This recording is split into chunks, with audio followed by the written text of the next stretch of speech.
Nakipagpulong na ang Sugar Regulatory Administration sa Agriculture Department upang tugunan ang mataas na retail price ng asukal sa mga pamilihan kahit bumaba na ang farm gate price nito. Yan ang ulat ni Clazel Pardilla. Leche flan, ube halaya, brazo de Mercedes at iba pang panghimagas na patok tuwing holiday season.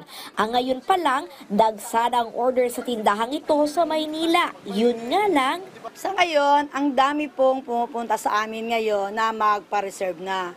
Hindi ko muna tinatanggap kasi gusto nila mangyari, ang presyo ay hindi na magtataas. simula Desyembre kasi 10 piso na ang dagdag presyo sa halos lahat ng paninda ni Realiza.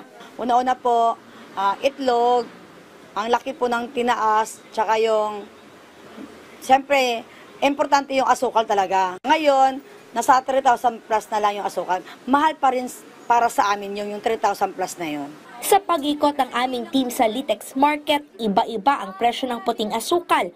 Sa pwestong ito, 85 pesos ang per kilo ng refined white sugar. Yung last na deliver po namin mababa, so in-adjust din namin. So from 96, 85 na lang ang per kilo ng white sugar. Basta yung sinabi lang, may mga bagong dating, mas mababa. Pero sa retailer na ito, 100 pesos naman ang kada kilo ng refined at washed sugar. Medyo mataas pa rin po, ma'am. Lalo't sabi ng iba, magdi-December, tumataas na po talaga yan.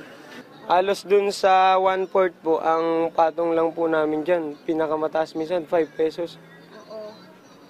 May plastic pa po yun. Tsaka yung sa mga renta. Sa price monitoring ng Sugar Regulatory Administration, nasa 100 pesos ang per kilo ng asukal sa ilang palengke, habang hanggang 112 pesos naman sa mga grocery o mall. Pero ayon sa SRA, bumaba na sa 49 hanggang 52 pesos ang farm gate price ng raw sugar mula sa dating 60 pesos. Isang problema namin, ang laking binaba po sa farm gate. Yung farm gate po natin bumaba ng halos 10 pesos per kilo. However, hindi natin ito makikita sa retail. Para kay SRA Administrator Paul Ascona, 85 pesos ang suggested retail price na dapat ipataw sa bawat kilo ng puting asukal. We've been pushing for an 85 peso SRP. The only hang-up dun I know is how will it be enforced? So, yung sinasabi ng iba ay SRP suggested lang. So, what do we do if hindi siya sundin? So, yun yung issue. But we are constantly hoping na ma-maintain or malabas natin yung 85 peso SRP for refined. Na sana po, they will enforce yung 85 peso SRP natin. How do we do this? Kasi po, kawawa talaga yung 110 million Filipinos. Sabi before, tumaas yung price kasi hindi sapat yung supply. Andito na nga yung supply, we are also milling, hindi pa naman bumababa po yung retail. Paglalagay din ng SRP ang nakikitang solusyon ng ilang grupo ng magsasaka. Because kung 49, 450 lang ang farm gate, I don't see a reason why it should be sold at 100. Maraming stock. Pinag-usapan din namin yung problema ng itlog. No? Nakipagpulong ng SRA kay Agriculture Secretary Francisco Chu Laurel Jr. para tugunan ang mataas na retail price ng asukal. Pinag-uusapan po is getting the other agencies involved. No? Sila yung may control sa retail side.